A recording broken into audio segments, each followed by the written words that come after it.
esse Deus pedir, depois do perdão que pedimos, esse Deus que retire de nós qualquer coisa, que possa impedir o perfeito entendimento da palavra. Que nossas mentes e nossos corações tenham o objetivo de aprender a tua palavra e sair daqui e praticar a tua palavra. A tua palavra é lâmpada para os nossos pés e luz para os nossos caminhos. Em nome de Cristo, nós agradecemos hoje sempre. Amém. Irmãos, vamos abrir a Bíblia na primeira epístola de Paulo a Timóteo, capítulo 3, os versículos 14 e 15.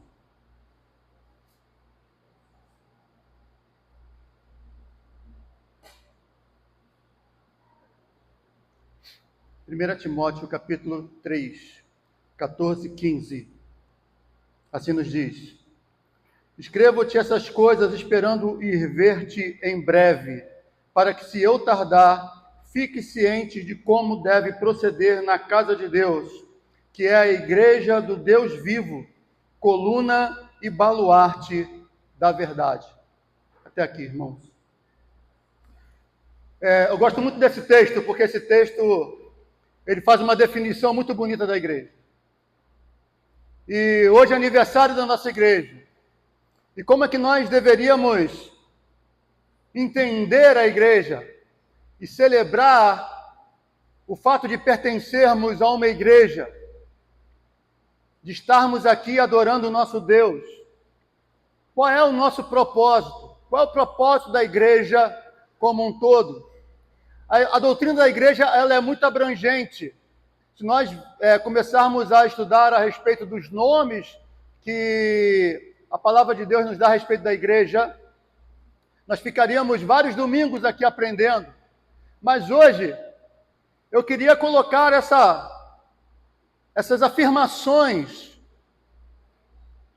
que o apóstolo Paulo coloca aqui para nós.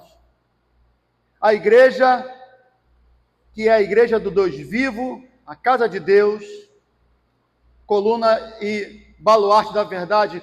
Nas outras traduções, coluna e fundamento da verdade. Eu me lembro que quando eu e Nasa fomos a Portugal visitar o Mateus, a gente decidiu ir lá na terra do meu pai. E a cidade do meu pai fica numa serra, no norte ali, naquela região de Braga, mais ao norte de Portugal. E uma aldeia muito antiga, que já data tem construção lá de 3 séculos atrás. E a gente nota que as casas seculares, elas permanecem daquele jeito porque são elas todas feitas de pedra. Então a cidade, você caminha pela aldeia, né, que é uma aldeia pequena, mas as casas todas elas, a maioria delas, feitas de pedra. E assim era as igrejas antigamente, as igrejas mais antigas. Vocês vão notar que os prédios antigos das igrejas normalmente eram feitas de pedra. Se você vê, por exemplo, muitos vídeos que passam aí das igrejas antigas da Inglaterra, da Escócia, igrejas presbiterianas antiquíssimas, né, de séculos atrás, a igreja toda feita de pedra. E a gente nota aqui que uma dessas igrejas, por exemplo, lá numa cidade costeira, estava numa cidade e uma tempestade, a tempestade varreu a cidade, mas foi uma tempestade com um furacão tão grande que as casas foram todas elas derrubadas. Mas aquela igreja, que era uma igreja muito antiga e construída de pedra, a igreja permaneceu firme ali. E é interessante que aquela igreja acabou se tornando um sinal de esperança para a cidade, e por causa daquela igreja, a cidade começou a ser reconstruída. Que as pessoas começaram a notar que ali havia um sinal de esperança.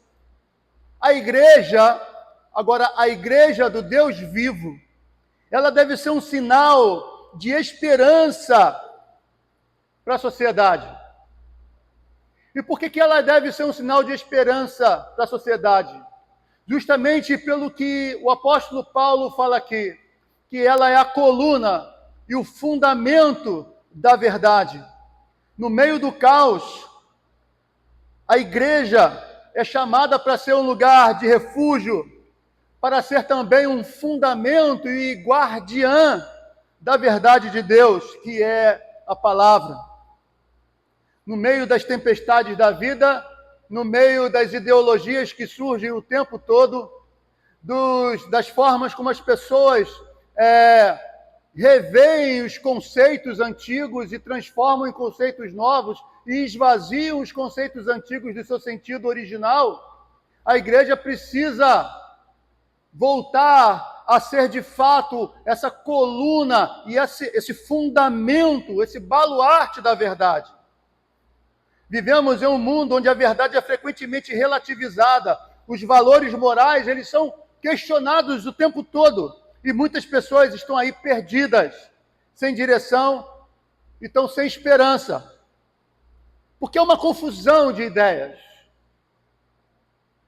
O tempo todo, várias pessoas estão falando um monte de ideias, e nesse mundo de internet, de podcasts, de vídeos, de cortes de vídeos, de Instagram, as pessoas falam de tudo, falam o que querem,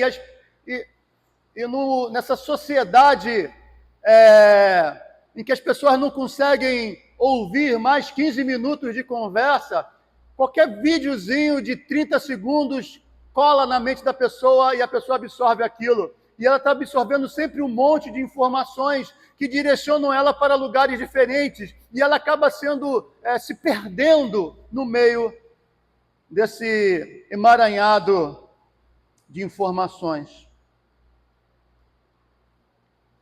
O que você tem a dizer para essas pessoas? Que existe um lugar, e esse lugar, na verdade, é o povo de Deus,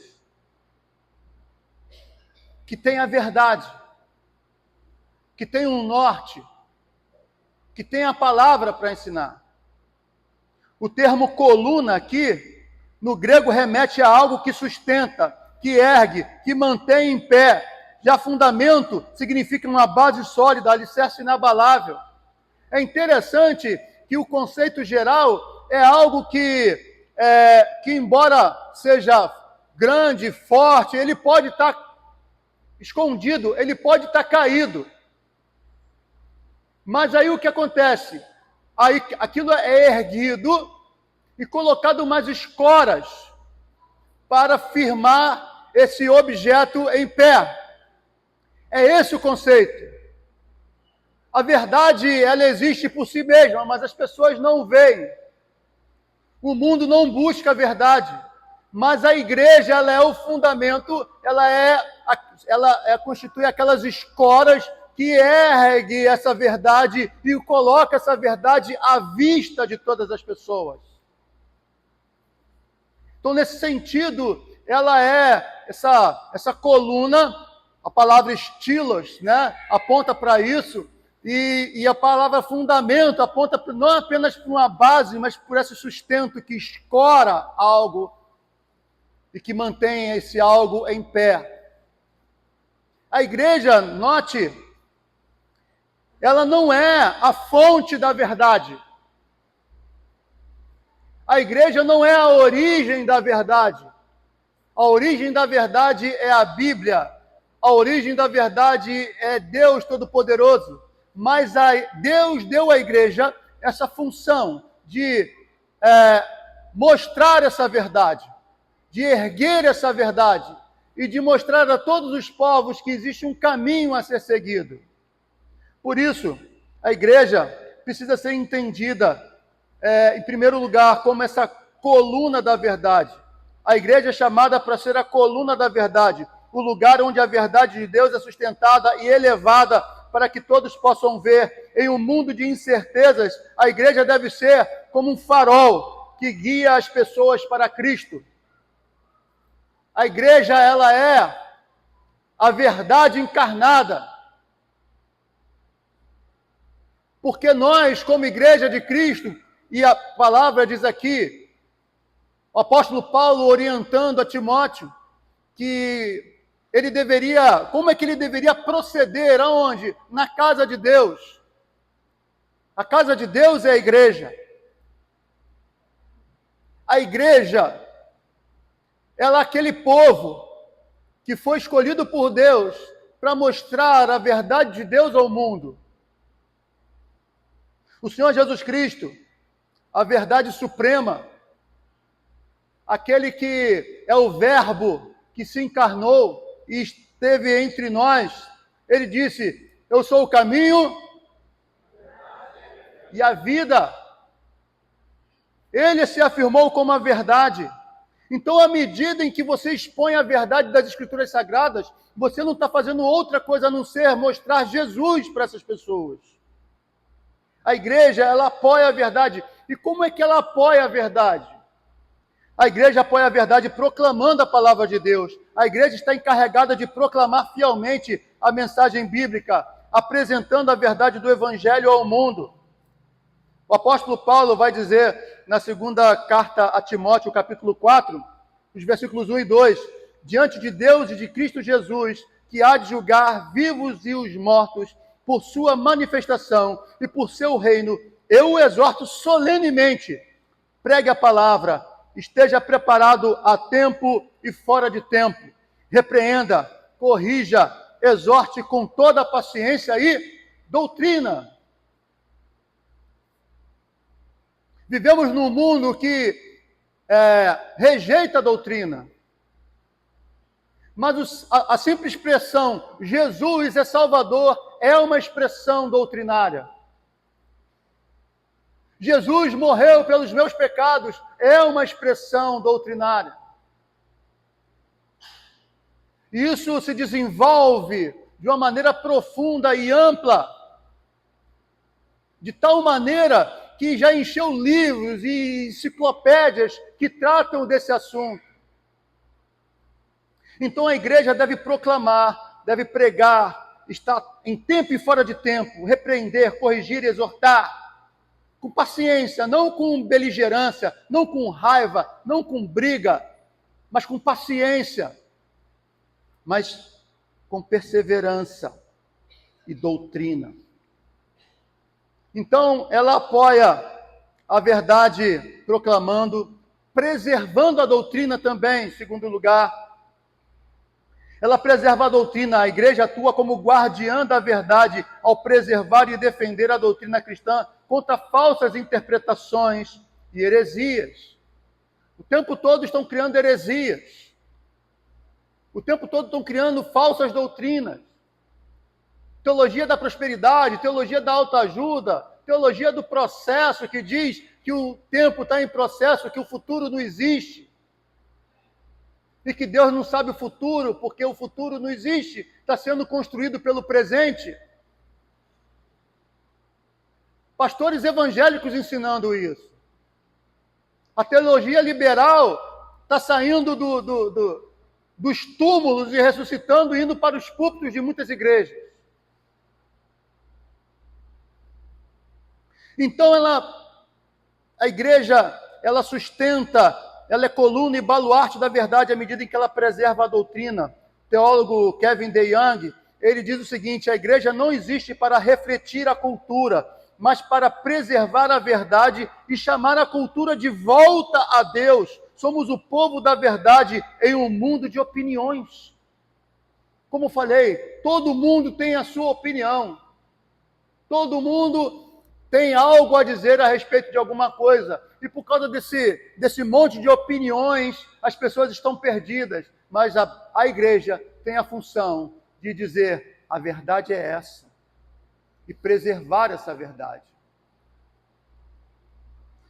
A igreja também é coluna e baluarte da verdade quando ela é guiada pela autoridade divina. A igreja é guiada pela autoridade divina, que inclui a palavra de Deus. Essa orientação divina ajuda a garantir que a igreja permaneça fiel à verdade revelada de Deus. Para a gente, a Bíblia é a única regra de fé e prática. Nós não acreditamos em revelações extras.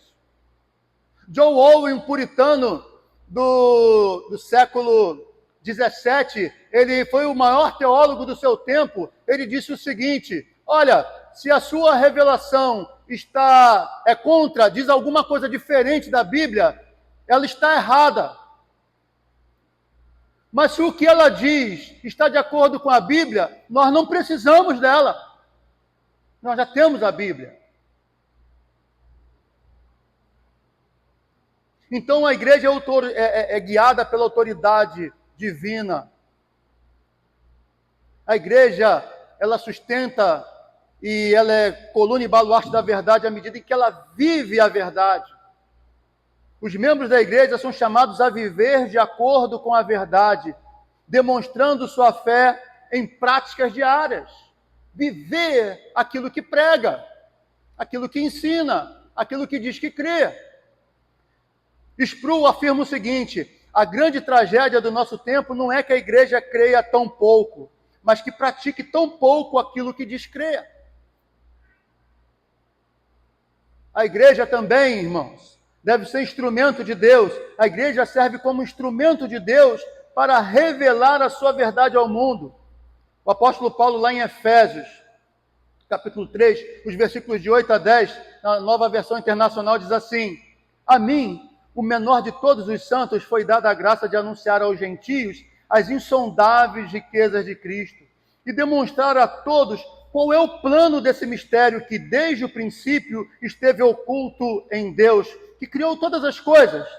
A intenção dessa graça era que agora, mediante a igreja, a multiforme sabedoria de Deus se tornasse conhecida dos poderes e autoridades nas regiões celestiais.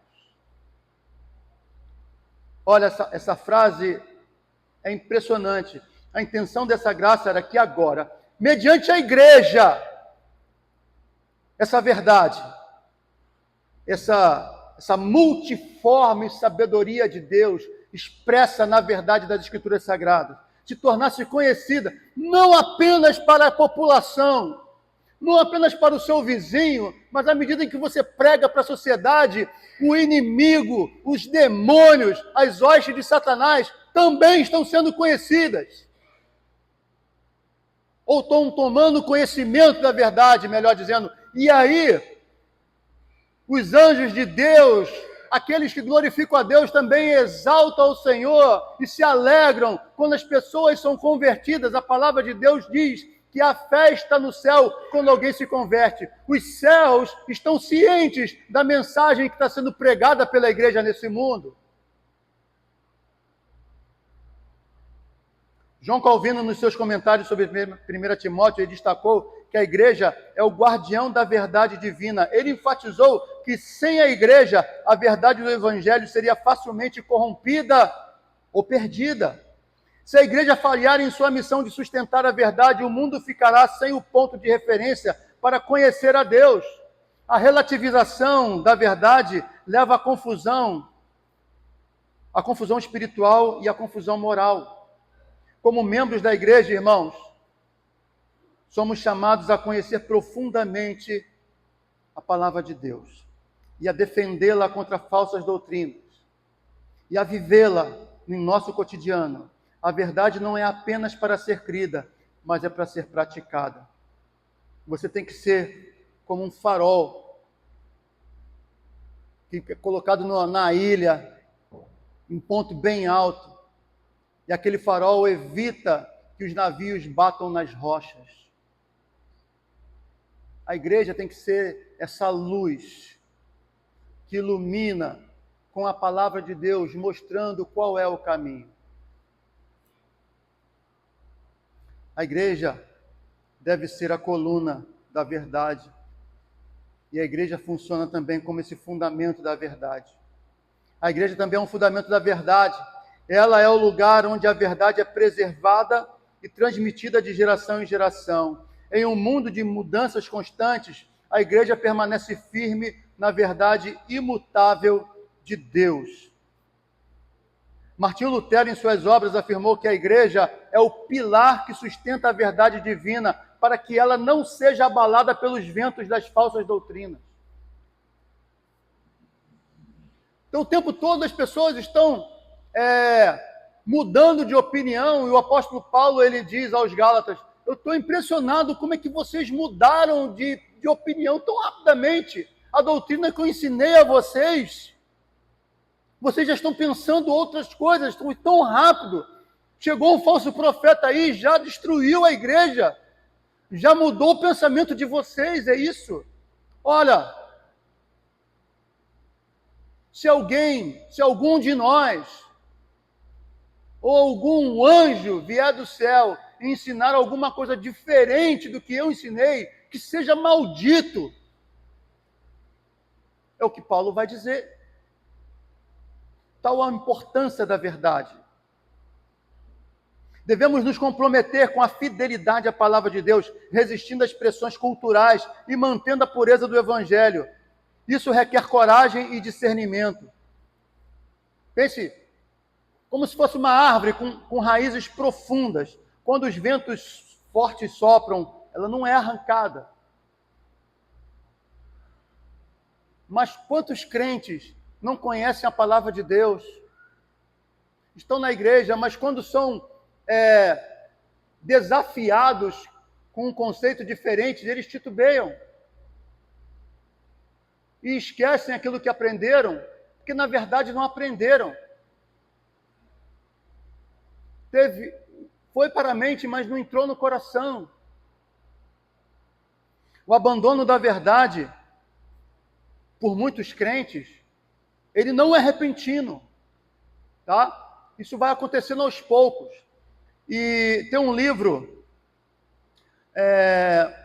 sobre santificação, né, a mortificação do pecado, de Brian Hedges, e ele traça assim, o caminho da apostasia. Qual é o caminho que muitos crentes trilham para a apostasia? E ele vai dando paulatinamente a coisa como vai acontecendo. E ele diz o seguinte: primeiramente, há um endurecimento do coração. E aí ele cita logo o texto de Hebreus, né, capítulo 3, versículo 12. Cuidado, irmãos, para que nenhum de vocês tenha coração perverso e incrédulo, que se afaste do Deus vivo. Pelo contrário, encorajem-se uns aos outros todos os dias, durante o tempo que se chama hoje, de modo que nenhum de vocês seja endurecido pelo engano do pecado. A pessoa está na igreja, note, a ideia aqui é que a pessoa estava na igreja, ela conhecia a doutrina, mas alguma coisa aconteceu com ela, ou várias coisas, ou um contexto de mudança na sua vida ocorreu de tal maneira que ela foi mudando de ideia. E o coração dela começou a endurecer para aquelas verdades. Às vezes uma mágoa, às vezes uma decepção. Ela não se volta apenas contra as pessoas, ela se volta contra aquilo que foi ensinado a ela. Então existe aí um endurecimento do coração. E aí ele vai citar a negligência das disciplinas espirituais, o abandono progressivo das práticas como oração, leitura da Bíblia, participação no culto da igreja. Alistair Begg, ele observa o seguinte: a negligência espiritual sempre leva ao declínio espiritual. Não existe manutenção de status quo na vida espiritual. Você e eu precisamos buscar a oração, buscar a leitura da palavra. Mas quando nós vamos negligenciando essas devocionais nas nossas vidas, o nosso coração vai esfriando. Ele já começou a endurecer. Aí a próxima fase é eu abandonar a oração, abandonar o meu exercício espiritual, que era orar, que era ler a palavra, que era ir ao culto, ir ao estudo bíblico, buscar a presença de Deus constantemente, e aí eu vou abandonando. Aí vem a próxima fase. Estou voltando em forma de fase, mas essas coisas podem acontecer em paralelo ou em outra ordem. Concessão ao pecado. Pequenas concessões, justificadas como inofensivas, levam a uma vida dividida. Aí nós vamos dando concessão para o pecado. Isso, todos nós somos tentados a isso. Muitas vezes Crentes que mantinham a pureza da língua, começam a falar um palavrão. Ah, essa palavra não é palavrão, todo mundo fala. Certo comportamento pecaminoso que antigamente ela negligenciava, mas o que tem? E aí começa a relativizar aquilo que ela entende como pequenos pecados. Vai fazendo concessões, e à medida que vai fazendo concessões, começa a viver uma vida dupla. Porque quanto mais concessões você faz lá fora, mais hipócrita você é aqui dentro.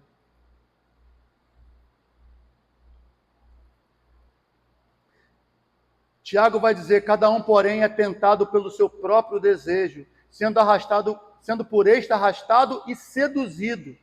Então esse desejo, tendo concebido, dá à luz o pecado, e o pecado, após ter se consumado, gera morte.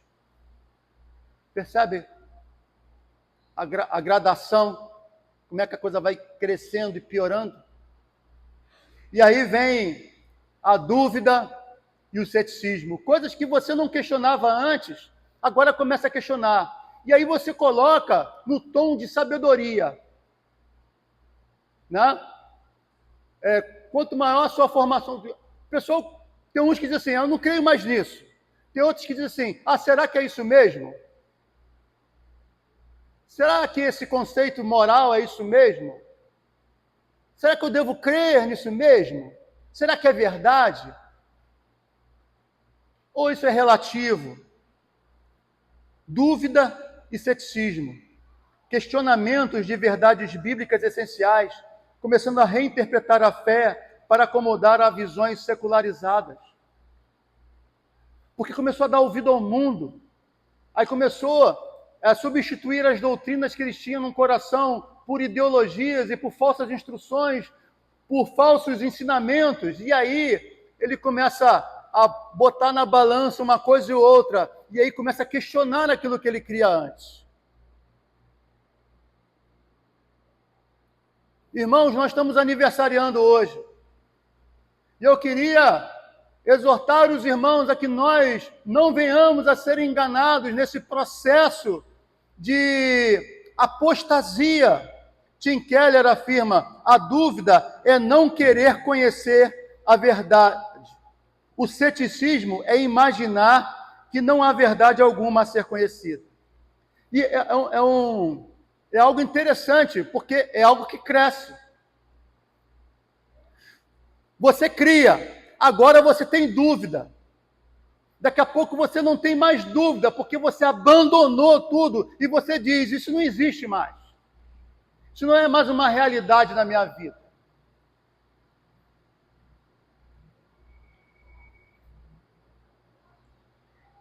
E aí qual é o próximo passo?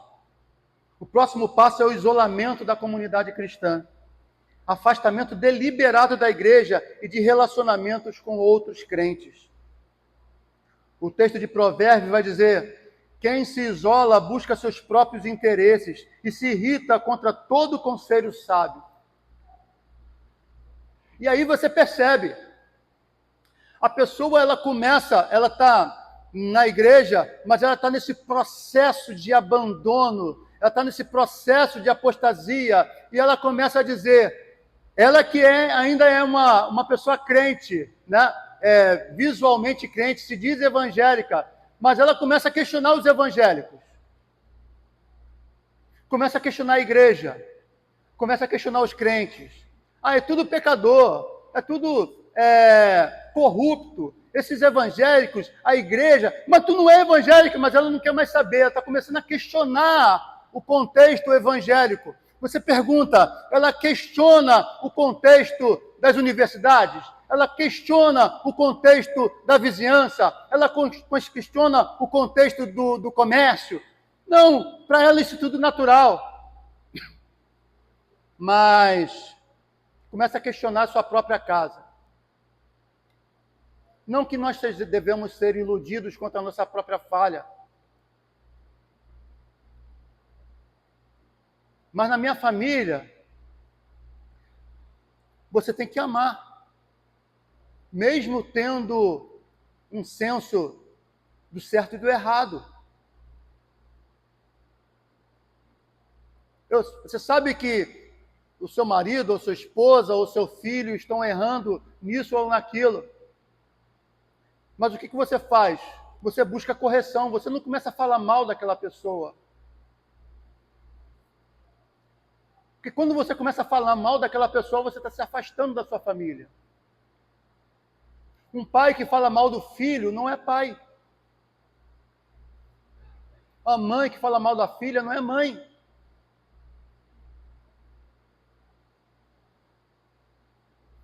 Ela tem que sim que corrigir, tem que dizer qual é o certo, tem que disciplinar muitas vezes, mas nunca vai deixar de amar. Esse é o contexto. Você ama a sua igreja? Você ama a igreja cristã com toda a falha que ela tem?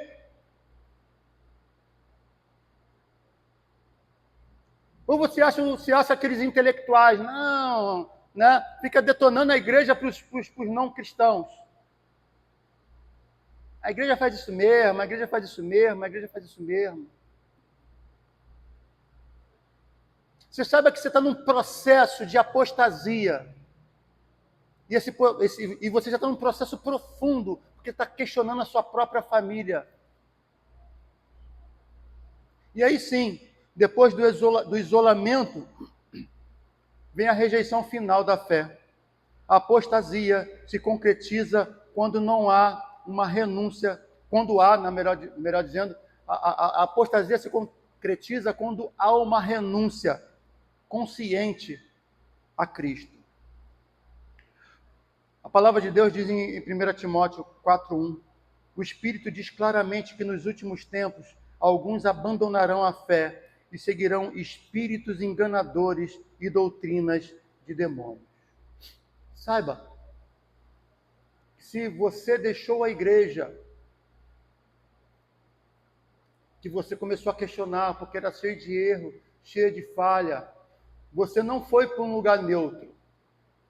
Não existe neutralidade intelectual. Quando você deixa de seguir uma coisa, é porque você já está seguindo outra. E saiba que qualquer substituto à palavra de Deus, qualquer coisa que te fez abandonar o Evangelho, é doutrina de demônio. É simples assim. Se te fez abandonar o Evangelho, é doutrina de demônio. Você está seguindo espíritos enganadores. Não importa qual é a máscara filosófica que ele está se mascarando. Qual é o filósofo ou a filósofa que você está seguindo? É doutrina de demônio, são falsos espíritos. Porque qualquer coisa que te afaste do Evangelho, qualquer coisa que te afaste da igreja, é obra de Satanás. Sem medo de errar, sem querer ser... o pastor está sendo fanático aqui agora. Não estou não. Essa é a doutrina bíblica. Irmãos, nossa responsabilidade como membros da igreja. Cada membro tem um papel vital em sustentar e proclamar a verdade. A igreja não é apenas o pastor ou os líderes.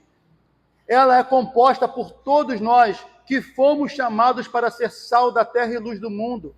E é aqui que nós nos diferenciamos, dentro das muitas diferenças, do catolicismo romano. Porque o catolicismo romano, ele dividia na Idade Média, ainda assim hoje, entre o leigo, né, e o clero. Na verdade, os verdadeiros adoradores são formados pelo clero. Os leigos, eles são abençoados na intermediação do clero. Perceba bem. Então, eles entendem aquele conceito de fé implícita. Se você pertence à Santa Madre Igreja, mesmo que você não saiba doutrina nenhuma, você está dentro do contexto da espiritualidade católica porque você está ligado à adoração do clero que faz essa intermediação. Nós não cremos assim. Nós cremos que todo cristão é um sacerdote. sacerdócio universal de todos os crentes. Nós cremos que todos devem proclamar, todos devem interceder a Cristo pelo mundo, nesse sentido de sacerdócio, de intermediação. A igreja é sacerdote porque intercede pelo mundo a Deus, a Jesus. Coloca o mundo que está, coloca Campo Grande aos pés de Cristo em oração. Nós estamos aniversariando, irmãos, 31 anos de organização. 50 anos proclamando o evangelho aqui nessa região. Muitas pessoas permanecem firmes até hoje, mas muitos se afastaram. A minha pergunta para você hoje é: você faz parte dessa igreja que é coluna e baluarte da verdade?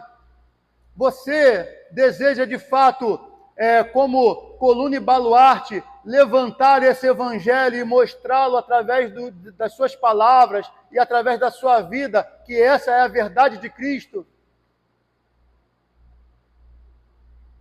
Você deseja de fato ser, junto com o povo de Deus, fundamento, aquilo que preserva, aquele que é o guardião da verdade de Cristo?